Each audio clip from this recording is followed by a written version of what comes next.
Nós temos algumas participações interessantes aqui, ó. O Alexandro, de BH, ele escreve assim: eu acho que realmente as pessoas que não aprendem a liderar desde a infância, quando chegam à fase adulta, não conseguem exercer a liderança, né? Nós falamos agora há pouco aqui sobre o papel do homem enquanto líder ali no lar e etc e tal. O José Lopes também, de BH, diz: olha, bom dia, estou acompanhando o programa junto da minha esposa e acho que as informações fornecidas pelo programa são de muita pertinência, ele diz, para as famílias e para as próximas gerações. José, por isso nós estamos aqui, viu, para tentar realmente, através à luz da palavra de Deus, trazer esses princípios que podem ser aplicados em qualquer época, em qualquer situação, em qualquer lugar, né?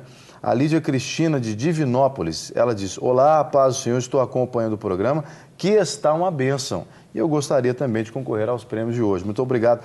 Todos já estão concorrendo, viu, Lídia? Fique tranquila. A Tânia, de BH, está dizendo: estou assistindo o programa, gostaria também de participar das promoções. Muito obrigada. Alguém que não deixou o nome, mas tem aqui o telefone registrado e a cidade de BH, diz assim: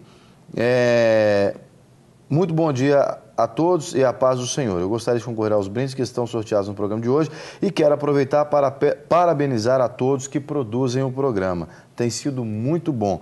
Muito obrigado também, você que não disse o seu nome aqui, mas a gente fica muito feliz de saber que estamos aí alcançando a expectativa, né, que é realmente edificar as vidas, né? O senhor queria falar, o pastor Rogério queria falar alguma coisa? Não, eu ia dizer exatamente, aproveitando aqui o que o doutor Ismael estava falando, é que existe um padrão estabelecido por Deus, um padrão bíblico, ou seja, dentro da perspectiva de Deus a respeito da figura do homem, né? O homem tem essa figura de ser essa conexão, ou seja, da família com Deus, né? Quando isso não existe, ou não foi ensinado assim, a tendência de vir essas sequelas que nós já estamos falando, as consequências sobre a vida das famílias. Porque o homem, principalmente, não só o aspecto de ser provedor material, nós vemos várias referências de homens nas escrituras a respeito disso, ele não só trazia esse aspecto da provisão material, mas trazia direção, visão e principalmente a identidade, não é? Então, quando é trazido uma visão, uma direção para a família e uma identidade, então a família vai estar debaixo dessa proteção. Que nem o irmão, o Mateus, que escreveu, né? Ou seja, não recebeu essa referência do pai, né? E hoje ele luta com dificuldades para poder se manter, para poder dar essa visão, muitas vezes poder trazer essa identidade divina.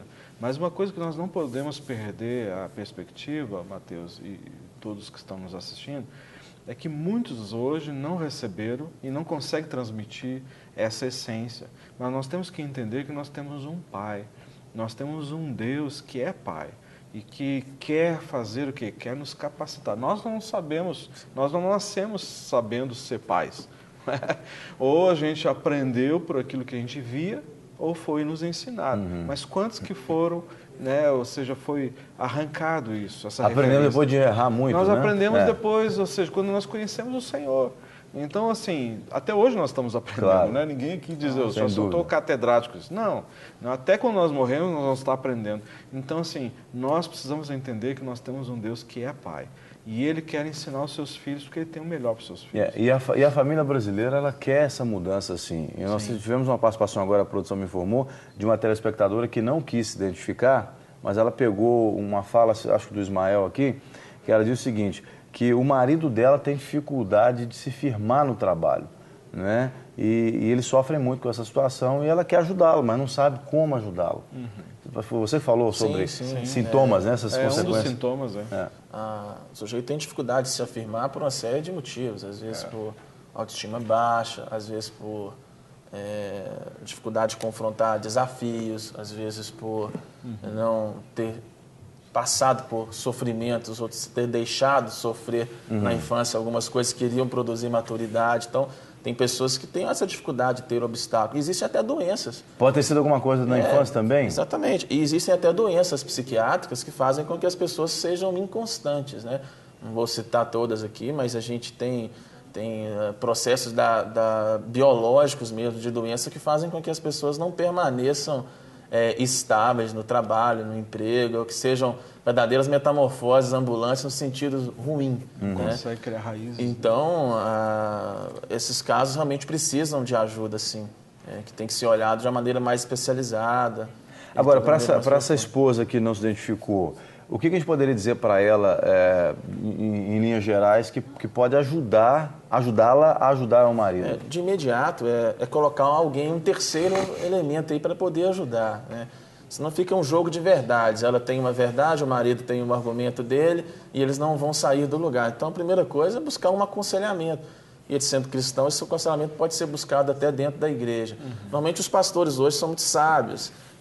Quando veem que realmente tem alguma coisa que está além um pouco do alcance de um aconselhamento pastoral, eles acabam direcionando para um processo de acompanhamento mais profissional. Mas a base é buscar ajuda mesmo. Para um psiquiatra, um psicólogo depois. Não precisa de psiquiatra, mas um psicólogo.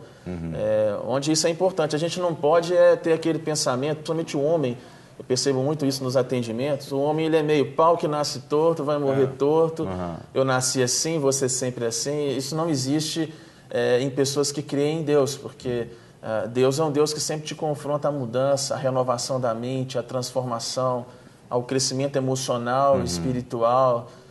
Deus é um Deus que sempre quer que você melhore como pessoa. E o homem tem essa omissão, ele se retrai, ele se fecha nos seus sistemas, ou seja, o sujeito é sistemático no sentido de que ele constrói ali, não, eu penso assim, eu vou morrer assim, e a gente vê que as mulheres, elas têm mais flexibilidade em trabalhar essas questões. Então, o homem aí que nos assiste, ele não tem que ter medo de buscar ajuda, ele não tem que ter medo de submeter a um aconselhamento pastoral, ele não tem que ter medo de submeter a uma terapia com um psicólogo. E de mudar também, E de mudar. Né? A gente vê que as mulheres, elas iniciam terapia, por exemplo, e elas ficam, se precisar 1 ano, 2 anos, o homem vem, a partir do momento que começa a trabalhar umas questões mais profundas, nunca mais tocar volta, na ferida, ele some, ele nunca mais volta, você não acha, ele muda o celular. Né, ou então se melhorou um pouquinho, já está melhor. Tá bom, já. né? É uma característica, né, do homem, você vê, o Larry Kleber é muito feliz naquele livro O Silêncio de Adão, que ele vai mostrando assim, o homem se omite desde o início, né? Desde lá do Adão e Eva, ele joga para a mulher, ele joga para Deus, mas ele não traz a responsabilidade para ele. E eu vejo que esse traço está crescendo na nossa sociedade hoje. As pessoas não estão se responsabilizando.